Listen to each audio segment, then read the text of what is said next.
کے حوالے سے آپ سے بہتر کس کو پتہ ہے کہ جو مہنگی بجلی ہے اس کا کیا اثر ہوتا ہے تجارت پہ، کاروبار پہ اور لوگوں پر. اور جن لوگوں نے مہنگے بل ادا کیے ہیں حال ہی میں، ان سے بہتر کسی کو نہیں معلوم کہ جب آپ مہنگی بجلی پیدا کرتے ہیں تو پھر مہنگی بیچتے بھی ہیں. اس وقت جو پاکستان کی جو توانائی پیدا کرنے کے جو ذرائع ہیں، اگر اس پر نظر ڈالیں تو جو بجلی ہم پیدا کرتے ہیں تقریباً 60%، 58.8% آپ جو تھرمل بجلی ہے وہ پیدا کر رہے ہیں. اور جو تھرمل بجلی ہے وہ زیادہ تر جو درآمد شدہ جو ایندھن ہے، وہ تیل ہے یا کوئلہ ہو، اس سے استعمال کرتے ہیں. آپ کا جو پانی کے ذریعے جو بجلی پیدا کرتے ہیں ہائیڈل، وہ بڑی مشکل سے 1/4 ہے، اور جو متبادل ہے وہ تو اور بھی بہت کم ہے. پچھلی حکومت نے یہ فیصلہ کیا تھا کہ ہم کوئی 10,000 میگا واٹ شمسی توانائی جو ہے وہ پیدا کریں گے. اس حوالے سے کوشش تو ہو رہی ہے. پاکستان کا جو پوٹینشل ہے وہ بہت زیادہ ہے. پاکستان اس حوالے سے خوش قسمت ہے کہ تقریباً پورا سال سورج کی روشنی پورے ملک پر چھائی ہوئی ہوتی ہے، جس کا ہمیں فائدہ اٹھانا چاہیے. اور اگر آپ کچھ مخصوص علاقے دیکھیں جس میں سندھ اور بلوچستان کے ساحلی علاقے بھی ہیں، جنوبی سندھ کے علاقے ہیں، اور بھی ملک کے کچھ حصے ہیں جہاں پر پن بجلی جس کو کہتے ہیں یا ونڈ پاور جو ہے اس کے بھی بہت ذرائع ہیں. تو کوشش یہی ہونی چاہیے کہ ہم متبادل ذرائع پہ جائیں، کیونکہ جو تھرمل بجلی ہے ایک تو مہنگی ہے، اور اس کے جو گردشی قرضے کے جو معاملات ہیں وہ بھی آپ کے علم میں ہیں. اور جب ان افورڈیبل بجلی ہوگی تو پھر اس کا جو اثر ہوتا ہے، اور ساتھ ہی کیونکہ ہم دنیا جو ہے وہ ایک انتہائی کلائمیٹ چینج کے دور سے گزر رہی ہے، تو جو تھرمل بجلی آپ پیدا کرتے ہیں اس کی کاربن ایمیشنز بھی ہوتی ہیں، اس کا کاربن فٹ پرنٹ بھی ہوتا ہے. تو میں سمجھتا ہوں کہ اس حوالے سے یہ جو آج کی تقریب ہے وہ اہم ہے.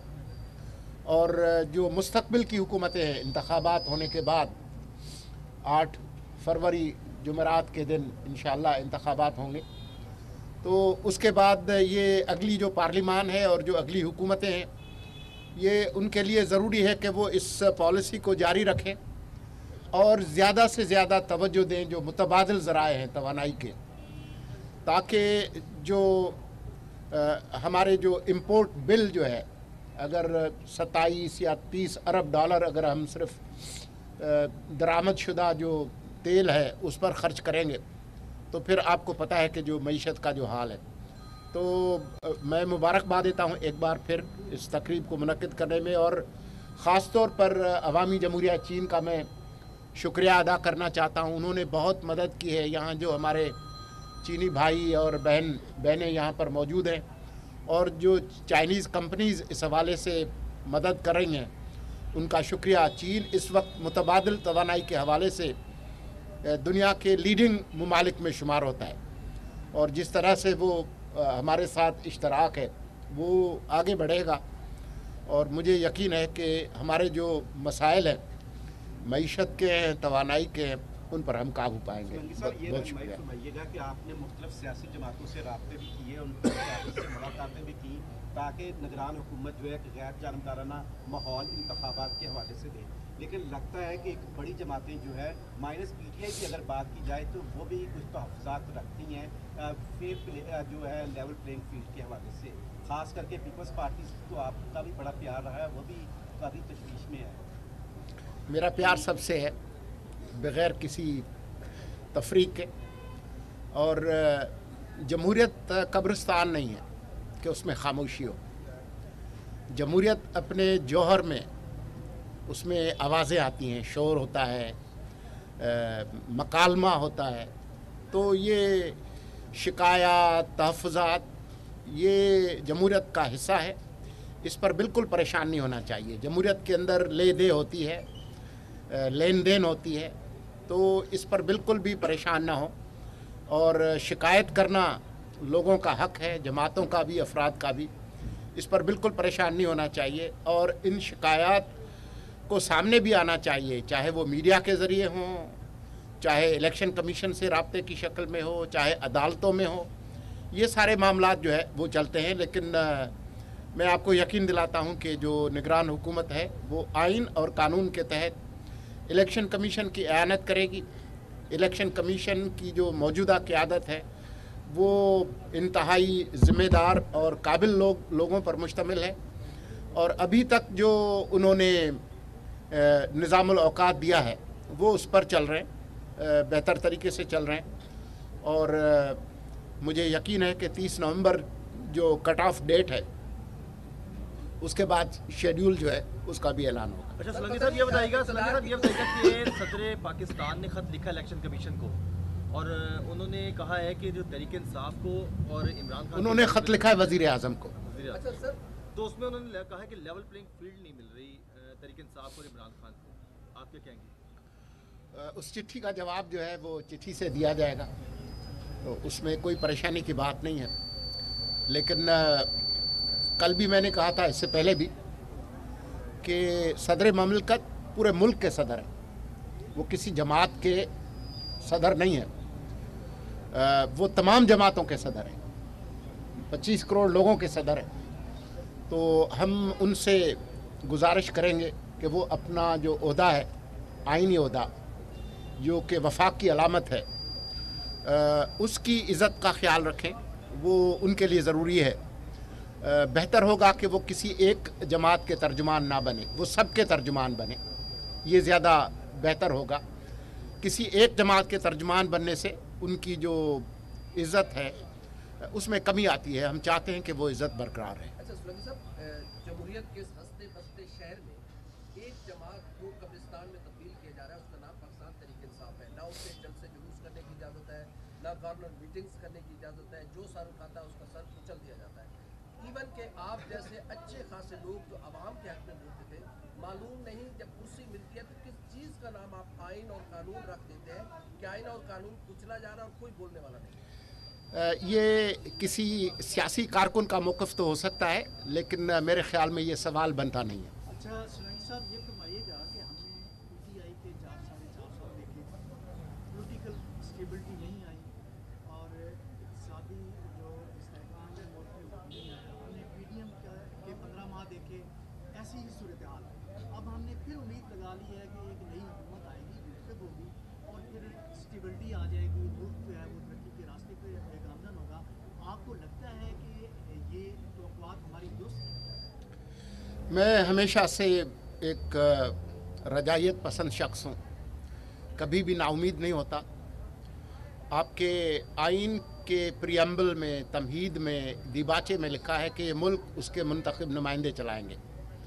हमें आइन के साथ वफादारी पर रहना चाहिए और अवाम की जो इज्तिमाई दानिश है उससे नाउमीद नहीं होनी चाहिए। कौमों की तारीख़ में मुश्किल मराहिल आते हैं, अदम इस्तेहकाम भी आता है, लेकिन उसी अदम इस्तेहकाम से इस्तेहकाम के रास्ते निकलते हैं। हर बहरान के अंदर उस बहरान से निकलने का बीज होता है। तो इसलिए हमें बिल्कुल भी नाउमीद नहीं होना चाहिए। और ये मुश्किलात ज़रूर हैं, लेकिन हमें उम्मीद करनी चाहिए। ख़ास तौर पर ये मुल्क जो कि नौजवानों का मुल्क है, हमें उम्मीद रखनी चाहिए कि वो इस मुल्क को बेहतर रास्ते पर ले जाएंगे। साहब ये फरमाइएगा कि दो चीज़ें होती हैं, एक होती है कबूलियत, एक होती है मकबूलियत।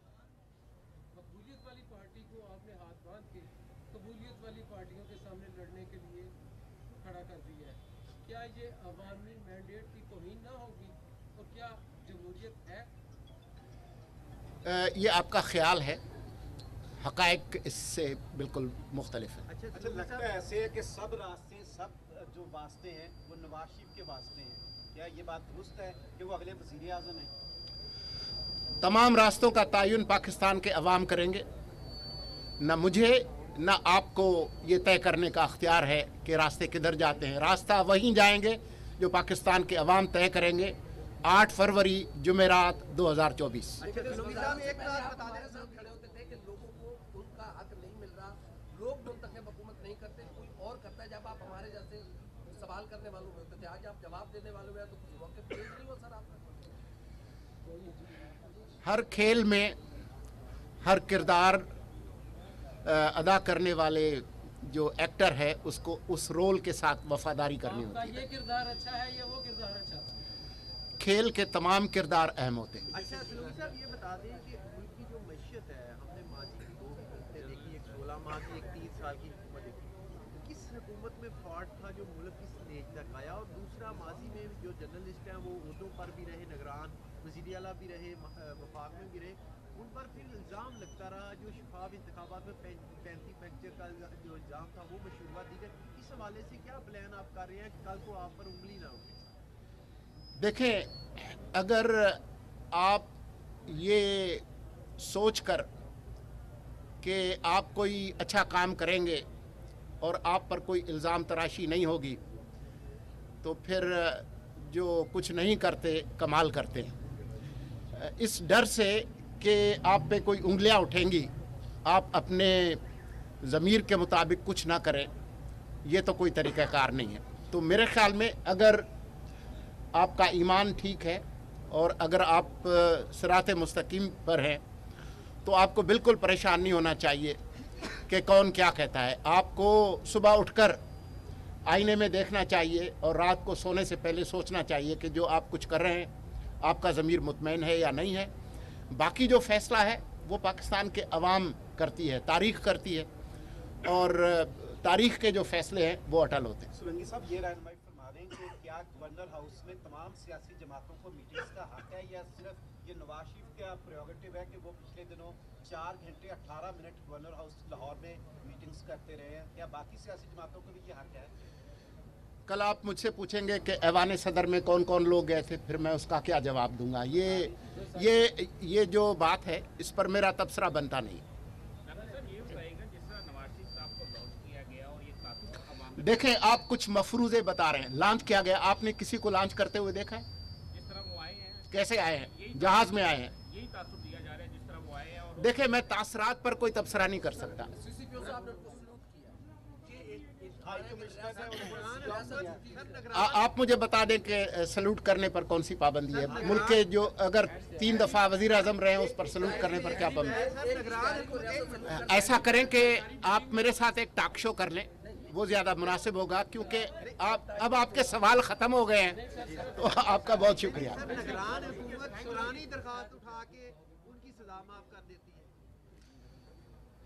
देखें, अगर कोई बात कानून के ख़िलाफ़ हुई है तो इस मुल्क में अदलिया भी आज़ाद है और मीडिया भी। अगर आप समझते हैं कि पंजाब की निगरान हुकूमत ने कोई खिलाफ कानून काम किया है तो आप अदालत जाएं, अदालत में इसको चैलेंज करें। Thank you.